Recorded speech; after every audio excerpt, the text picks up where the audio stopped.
Hello students, now welcome to Rashmi Singh classes. Today's topic is how the state government works. Class 7th का civics का chapter है कि हमारी state government कैसे काम करती है. That we knows that every state has a government and state government में 2 houses होते हैं. ठीक है, लेजिस्लेटिव असेंबली और लेजिस्लेटिव काउंसिल 2 हाउसेज होते हैं. But when we are talking about the government, तो जो गवर्नमेंट फॉर्म होती है वो होती है फ्रॉम लेजिस्लेटिव असेंबली. तो हम इसमें लेजिस्लेटिव असेंबली को समझाने की कोशिश करेंगे. ठीक है, हम ये चैप्टर शुरू करने से पहले आपको एक स्टोरी बताना चाहती हूँ. आप एक स्टोरी ध्यान से सुनिए. whose responsibility?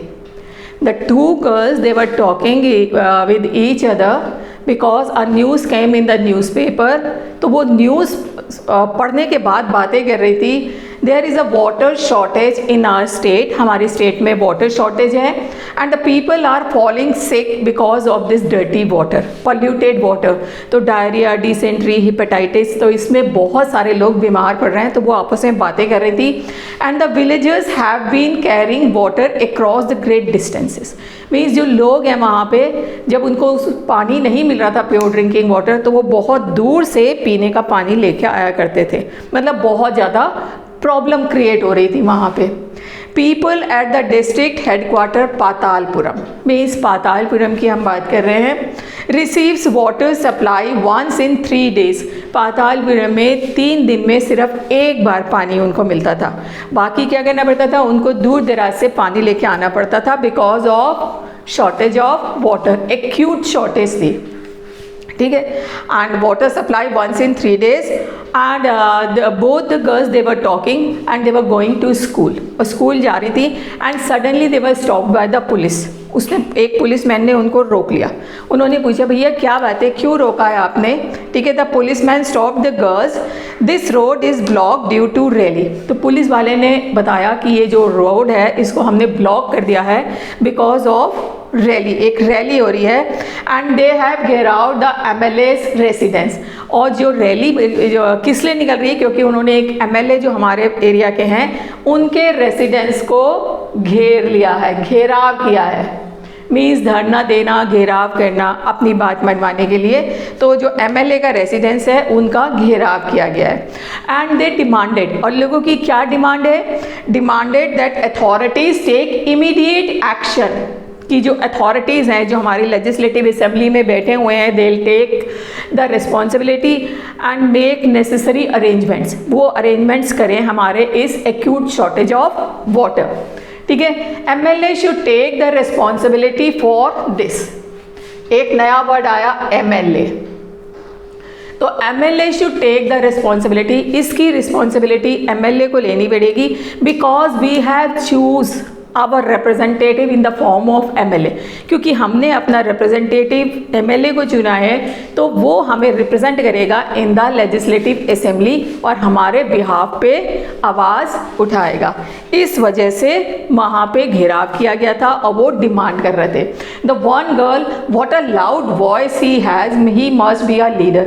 तो एक लड़की बोली, इसकी कितनी तेज़ आवाज़ है जो ये डिमांड कर रहा है घेराव में और जो एड्रेस कर रहा है, लगता है ये कोई एक लीडर है.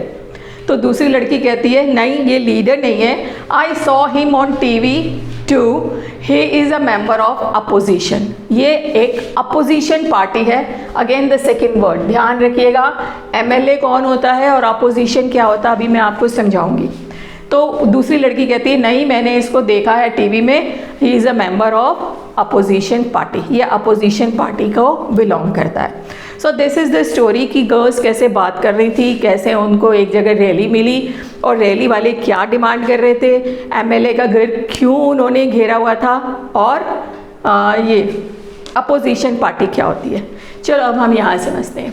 Who is an MLA? MLA कौन होता है?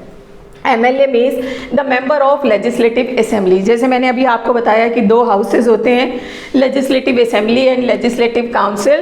तो legislative assembly is a lower house of state government and this MLA is chosen by the people. Direct elections होते हैं. ठीक है, elected by people also forms the government, और जितने MLAs होते हैं वो गवर्नमेंट बनाते हैं। कैसे बनाते हैं अभी आप सुनिएगा, ठीक है। तो what is the meaning of MLA? MLA means the member of legislative assembly. We know that the India is divided into many states, 28 states हैं अभी जम्मू एंड कश्मीर को हटाने के बाद। तो आप देखिए, and every state has the state government. तो वहाँ पे स्टेट गवर्नमेंट कैसे फॉर्म होती है? Suppose this is a state, ठीक है, ये स्टेट है। Will take the example of Himachal Pradesh, और इलेक्शन जो वहाँ पे होते हैं 2017, उसका एक एग्जाम्पल आपके सामने कोट करेंगे जिससे आपको सब समझ में आ जाएगा, ठीक है। And this is the Himachal Pradesh, and this Himachal Pradesh is divided into different areas known as constituencies. ये कॉन्स्टिट्यूएंसीज है। Constituencies means the area divided for the election. जो लोग इस एरिया में रहते हैं वो लोग जो यहाँ से रिप्रेजेंटेटिव खड़े होंगे उनको वोट देंगे, because people stand for election in the name of different political parties. Her political party अपना एक रिप्रेजेंटेटिव खड़ा करती है फ्रॉम ईच कॉन्स्टिट्यूएंसी। ये ए है, बी है, सी है, डी है, ई, बस ये सब कॉन्स्टिट्यूएंसीज है, और हर पॉलिटिकल पार्टी हर कॉन्स्टिट्यूएंसी से एक एक रिप्रेजेंटेटिव खड़ा करती है। मीन्स यहाँ से बीजेपी का लीडर भी खड़ा, एक रिप्रेजेंटेटिव खड़ा होगा, कांग्रेस का भी खड़ा होगा, SP, BSP, इंडिपेंडेंट, हर पार्टी का एक एक रिप्रेजेंटेटिव खड़ा होगा। And this is the duty of the people of this area. वो अपनी पसंद का कोई भी एक रिप्रेजेंटेटिव अपने एरिया से चुनेंगे, एंड आफ्टर द इलेक्शन फिर उनको काउंट किया जाता है वोट्स को, और देखा जाता है कि A से सबसे ज़्यादा वोट किसको मिले, B से किसको मिले। मालूम पड़ा बीजेपी को मिला।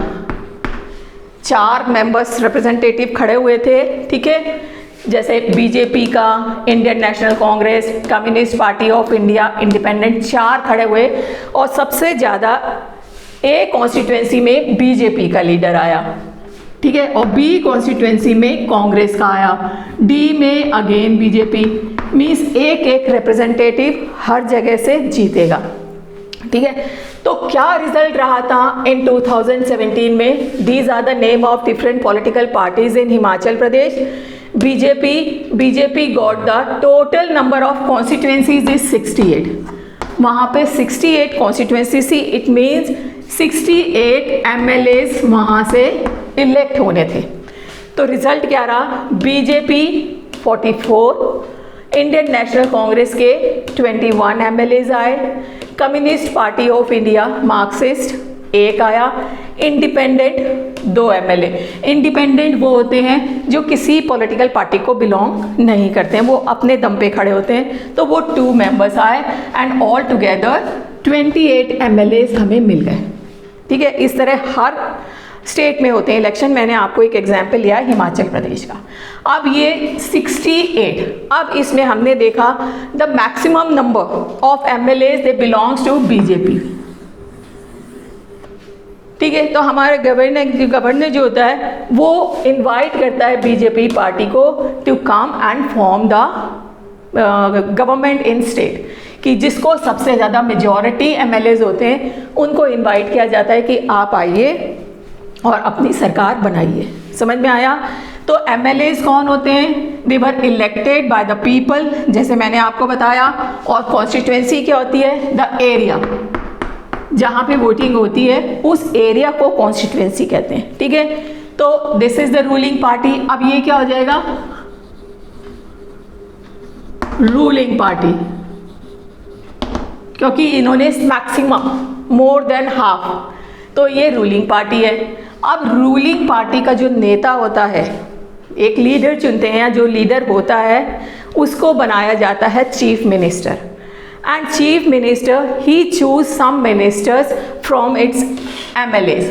अब एक CM बन गया, 43 बचे, और 43 में से this is the responsibility of the chief minister कि वो अपने मिनिस्टर्स को चुने।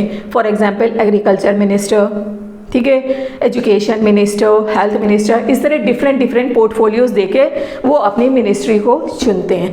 And this chief minister and this ministers are appointed by governor. Governor उनको शपथ दिलवाता है क्योंकि उनको गवर्नर ही अपॉइंट करता है।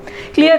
एंड दीज पार्टीज, ये जो पार्टीज हैं जिनको कम वोट मिले हैं, दे फॉर्म द अपोजिशन। ये अपोजिशन कहलाती है, ये रूलिंग पार्टी, ये अपोजिशन पार्टी। समझ में आया है बेटा? समझ में आया? Then like and subscribe. नहीं समझ में आया तो मत करिएगा, लेकिन समझ में आया तो this is your duty to subscribe the channel. ठीक है, तो आपको समझ में आया कॉन्स्टिट्यूएंसीज क्या होती हैं, एमएलएज क्या होते हैं, और रूलिंग पार्टी कैसे इलेक्ट की जाती है वो मैंने आपको बताया, और अपोजिशन पार्टी कौन सी होती है वो आपको समझा दिया है। समझ में आया आपका? तो इस वाले पार्ट में हम इतना ही करेंगे। ठीक है, एक बार सम अप कर लेते हैं। How the state government work, अभी तो हमने उसकी वर्किंग नहीं कैसे काम करती नहीं किया, कि अभी तो हम यही देख रहे हैं कि एमएलएस कौन होते हैं, कॉन्स्टिट्यूएंसी कौन होती है, कितने हाउसेस होते हैं स्टेट गवर्नमेंट में, वो हमने कहा। और एक स्टोरी पढ़ी पातालपुरम की, उसमें हमने देखा किस तरह लोग घेराव करते हैं अपनी बात मनवाने के लिए एमएलए से, because MLA is the representative who raise the voice of the people in the legislative assembly. जिस एरिया से होता है उस एरिया में कोई प्रॉब्लम हो तो उसको रेज करता है इन द लेजिस्लेटिव असेंबली। तो लेजिस्लेटिव असेंबली कैसे फॉर्म होती है? Because of the elected representatives of MLAs. जो एमएलएस इलेक्ट होते हैं, ये सारे जितने भी हैं, चाहे रूलिंग पार्टी के चाहे अपोजिशन पार्टी के एमएलएस हैं, they form the legislative assembly. But the party who gets the maximum number of MLA, they form, मतलब this party forms the ruling party, और जो दूसरे होते हैं वो अपोजिशन पार्टी कहलाते हैं। अच्छा, एक चीज़ और है, सपोज यहाँ पे किसी भी पार्टी को मेजॉरिटी वोट नहीं मिले, तब क्या होगा? तब वो क्या करते हैं, एक दूसरे पार्टी से साठगांठ करते हैं कि आप हमको ज्वाइन कर लीजिए, आप हमको ज्वाइन कर लीजिए, और इस तरह साठगांठ करके 2-3 पॉलिटिकल पार्टीज मिलके गवर्नमेंट करती हैं, मेजॉरिटी प्रूव करती हैं, and this type of government is known as coalition government. समझ में आ गया बेटा? तो आज तो हमने इतना ही पढ़ना है, बस आज समझ में आ गया है। Then like and subscribe the channel and don't forget to press the bell icon. Thank you.